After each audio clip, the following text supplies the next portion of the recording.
Bonjour à tous, bonjour à toutes et à tous. Merci d'être aussi nombreux aujourd'hui. Bienvenue dans ce lieu extraordinaire qu'est le grand amphithéâtre de la Sorbonne. Merci à tous d'être ici pour ces assises de l'épargne et de la fiscalité. 3e édition. On aura l'occasion d'en parler dans un instant avec son président, Gérard Beckerman. Aujourd'hui, l'assurance vie, c'est l'épargne de 15 millions de Français. 11 000 milliards d'euros de patrimoine. Nicolas Sarkozy et Arnaud Montebourg seront avec nous tout à l'heure. Vous pourrez leur poser vos questions à travers les panels qui sont autour de moi, composés d'adhérents de l'affaire, mais aussi d'étudiants en droit, en économie, gestion, sciences politiques de Paris 1, Panthéon, Sorbonne. On va accueillir maintenant dans ce grand amphithéâtre de la Sorbonne le président de l'affaire, Gérard Beckerman. Bonjour Marie. C'est un moment très important pour vous aujourd'hui, je crois.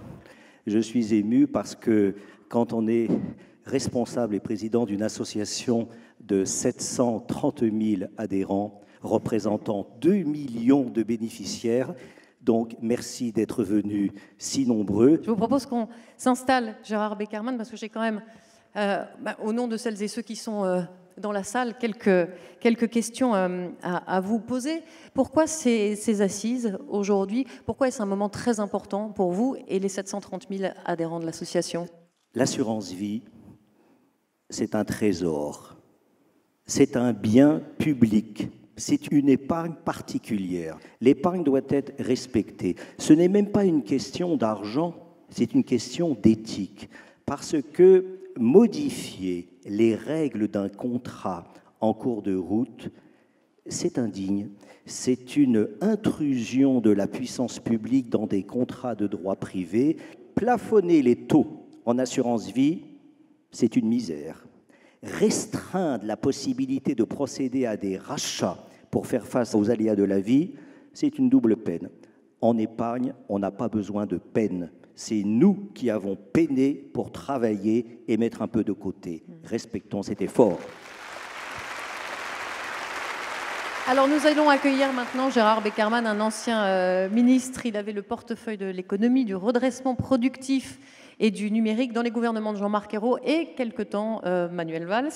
Il est connu pour sa liberté de ton et ses positions iconoclastes. Il est candidat à la primaire socialiste en vue de l'élection présidentielle de 2017. Arnaud Montebourg. Je voudrais féliciter l'affaire d'avoir fait le choix de décider spontanément de mettre 1 milliard de ces encours dans les PME. Les PME, ce sont des millions d'entreprises qui n'arrivent pas à se financer par le système des banques. Ce sont des millions d'entreprises qui sont les seules à créer des emplois lorsque les grands groupes, eux, soit délocalisent, soit réduisent leurs effectifs. Mais je crois que nous avons besoin de ce que vous représentez. Parce que, et c'est une des propositions que j'ai formulées dans la campagne que j'ai commencé à mener, j'ai proposé que 10% des encours détenus par compagnies d'assurance, associations de collecte et l'ensemble des acteurs de l'économie de l'épargne investissent dans les PME Made in France. Je sais pouvoir compter sur l'affaire et c'est la raison de ma présence à vos côtés ici, cher Monsieur le Président Gérard Beckerman. Merci. Venez à ses côtés, justement, Arnaud Montebourg. Merci beaucoup. Les adhérents de l'affaire qui sont derrière moi et les étudiants de l'Université Paris 1 Panthéon-Sorbonne devant ont pas mal de questions pour vous. Et bonjour Monsieur le Ministre. Ma question n'est pas destinée à l'homme politique, mais plutôt au père de famille que vous êtes. Je souhaitais savoir sur quel support vous inciteriez vos enfants à placer leurs premières économies et est-ce que l'assurance vie ferait partie de vos recommandations? Une chose est sûre, c'est que je suis arrivé à un âge où, pour ma part, je considère que c'est un placement pour autrui, la stipulation pour autrui, qui est un placement important et nécessaire. Comme vous êtes un homme altruiste, Monsieur le ministre, on a préparé 3 bulletins d'adhésion, surtout pour le bébé d'1 an. Voilà, Nicolas Sarkozy. Bonjour, bienvenue. De quoi s'agit-il? Il s'agit d'abord de parler d'épargne. L'épargne, c'est quoi? c'est le produit du travail de toute une vie. Il y a un principe. Ce qu'on a gagné, on ne le doit à personne. On a payé ses impôts. Et ce n'est pas à l'État de décider ce qu'on fait de l'épargne qui est la nôtre. Et je veux dire d'ailleurs mon total désaccord avec la récente loi Sapin, quelles qu'en soient les raisons, quand on a de l'épargne, ce n'est pas l'État qui vous l'a donnée, c'est vous qui l'avez gardée.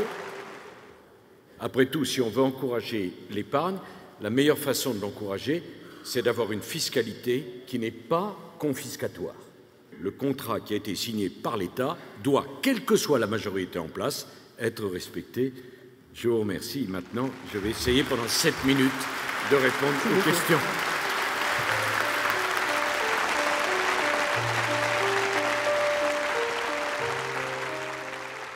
Bonjour, Monsieur le Président. Peut-on encore, aujourd'hui, protéger l'épargne des Français?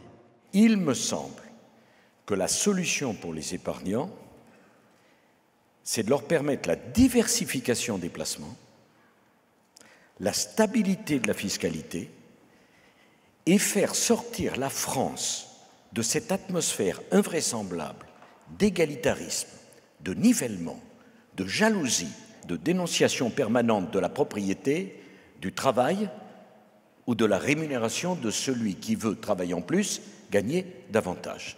Et c'est tout notre rapport à l'argent, à la rémunération, au travail, au mérite, à l'effort qui est posé. Je fais un rêve. Vous êtes président de la République, le Parlement est convoqué, vous accepteriez de modifier la Constitution pour y introduire la non-légalité de la rétroactivité en matière fiscale? Oui.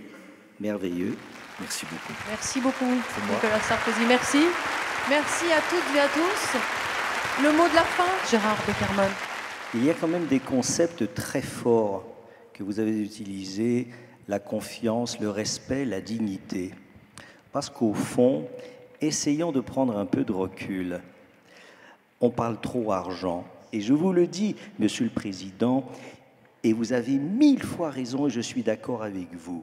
Laissons les administrations et les ministres de Finances s'occuper de la chose fiscale, mais fondamentalement, rétablissons des valeurs, rétablissons la dignité humaine et le fait d'être heureux, d'avoir l'espérance quand on se réveille le matin et de dire « je travaille pour moi ».